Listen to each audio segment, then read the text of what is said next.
Меня зовут Ирина, мне 43 года.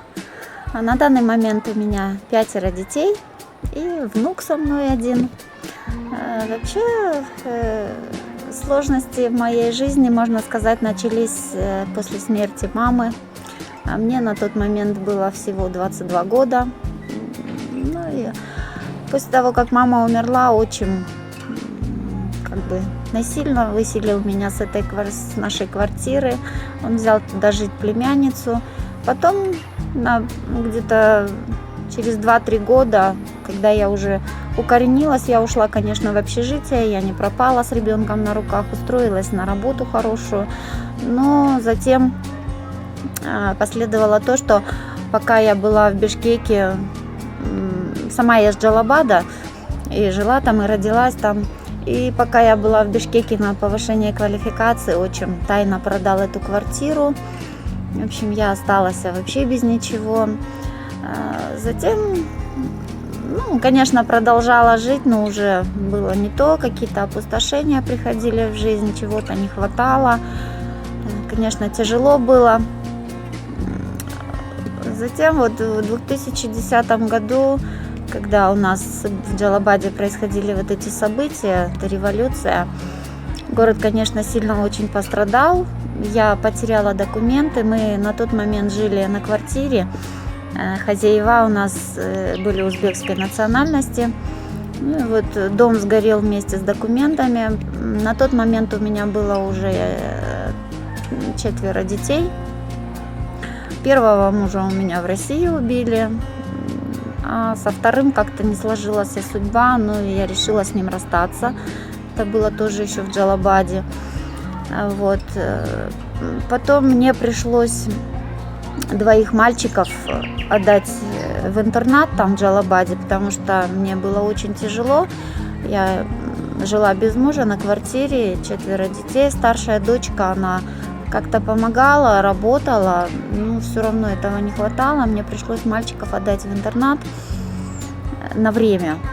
Я так рассчитывала, что вот временно, пока у меня вот эти трудности все, пока я нормальную жизнь не устрою, пусть они побудут там. И потом в 2010 году, как раз, когда начались эти события, я потеряла документы все, я осталась без документов, без жилья. И одна знакомая пришла ко мне и говорит: дело в том, что самолеты, которые привозят нам гуманитарную помощь, забирают людей в Бишкек, то есть как типа беженцев. Ты же, говорит, мечтала в Бишкек попасть? Я говорю, да, я мечтала, но не таким способом. Во-первых, у меня нету документов, во-вторых, я не знаю, к кому там обратиться, у меня там никого нету. Она говорит, да что, говорит, тебе терять? Бери младшую дочку и поехали. Я уехала в Бишкек оттуда, сняла квартиру, забрала сыновей. В общем, наполовину семья собралась. Не было только старшей дочери, она у меня в Джалабаде, она и до сих пор там.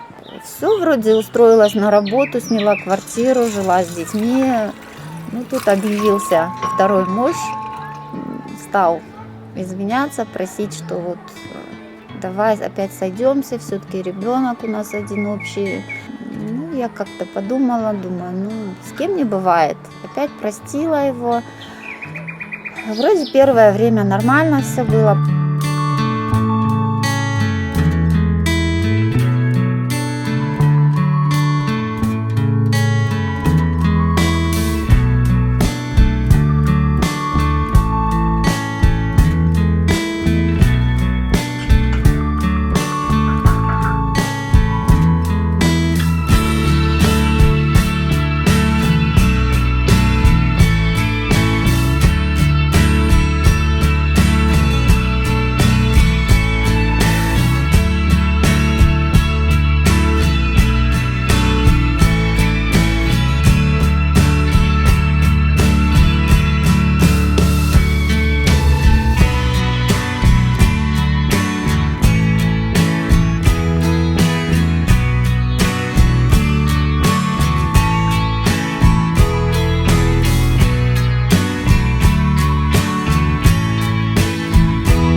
И зачем ты пришел?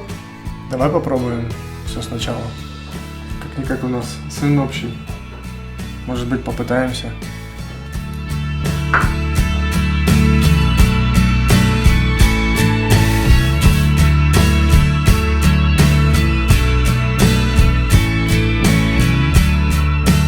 Потом, конечно, опять он начал пить.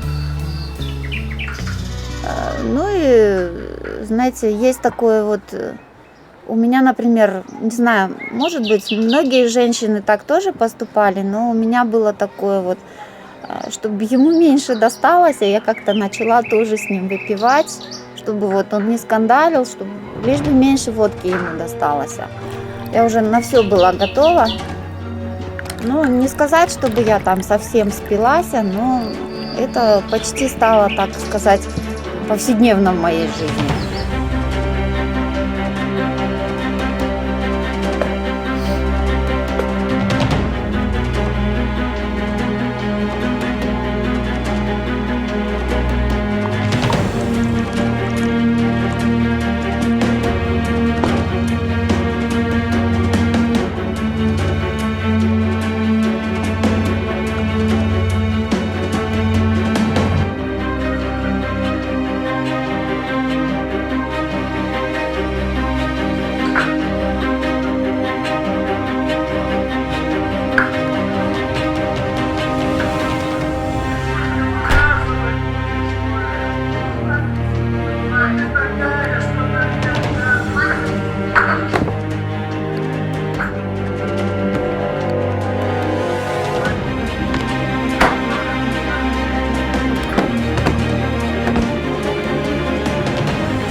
В последнее время он уже потом начал избивать детей. И, конечно, уже терпеть стало невозможно. И в очередной раз после сильных побоев я просто взяла детей, взяла сумку с вещами и просто ушла в никуда.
Я не знала, куда мне идти. У меня было сильно избито лицо. И добрые люди нашлись, которые подсказали мне, что в Бишкеке при 6-й больнице есть женский репцентр для женщин, потерпевших насилие. Я попала туда, Когда они обследовали меня, они очень удивились, как я с Маевки пешком до 6-й больницы дошла с ребенком на руках. В это время у меня, оказывается, было сломано 5 ребер. И там просто действительно удивились.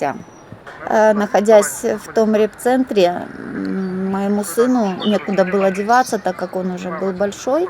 На тот момент ему было 14 лет, а там женский репцентр, с мальчиками туда не пускали. И практически он вынужден был днем ходить работать, подрабатывать на базаре, чтобы ночью переночевать в клубе, заплатить за это в интернет-клубе, чтобы провести ночь. Мы познакомились как раз с Вадимом и с Натальей. Они сначала забрали Тимура. У меня, конечно, было такое, слава богу, что вот сын пристроенный, что не на улице, что не попадет в милицию, что ничего с ним не случится. У него, конечно, был тоже очень тяжелый характер, я не всегда с ним справлялась. И потом, когда они забрали Тимура, через 2 месяца они пригласили меня тоже сюда. Поначалу, конечно, было очень тяжеловато, потому что сразу столько детей, и вот этот шум, гам и какие-то сложности, какие-то притирки были, потому что у каждого ребенка свой характер, тем более детки здесь не очень простые. Тяжело, да, было, и хотелось и бросить все, и уехать все. Ну, конечно, я понимала, что, опять же таки, без посторонней помощи я не справлюсь. Я не встану на тот путь жизни, который мне нужен. Вот, спасибо Вадиму, спасибо Наталье, они помогли мне сделать документы, мы восстановили документы. Тимур очень даже вот намного изменился, живя здесь. И даже я очень, можно сказать, на 90%, есть, конечно, какие-то еще в характере такие черточки, но на 90%, живя здесь, я полностью поменяла свою жизнь, свои взгляды на жизнь. Почти 3 года я прожила здесь. Спасибо им за их терпение, за их любовь, конечно, за их нелегкий труд. Это надо с каждым вот так вот пройти, чтобы каждый нашел свой путь в жизни. Сейчас вот на данный момент мы уже решили отделяться, как-то жить своей тоже уже установленной, укрепленной семьей. Сейчас вот сняли в Бишкеке квартиру. Ну, со стороны Натальи и Вадима тоже очень большая помощь, то, что они мне вот помогли заплатить за месяц вперед за эту квартиру, потому что работы не было. Тут я без зарплаты была, то есть финансовых скоплений никаких не было. Также они вот с постелью, с посудой, ну, все необходимое на первое время тоже предоставляют. Вообще, я очень благодарна этой семье, у меня просто слов нет. Я не могу выразить словами свою эту благодарность. И, конечно, когда что-то им тяжело, может, когда-то будет, я всегда приду на помощь. Что очень рада, что с ними познакомилась.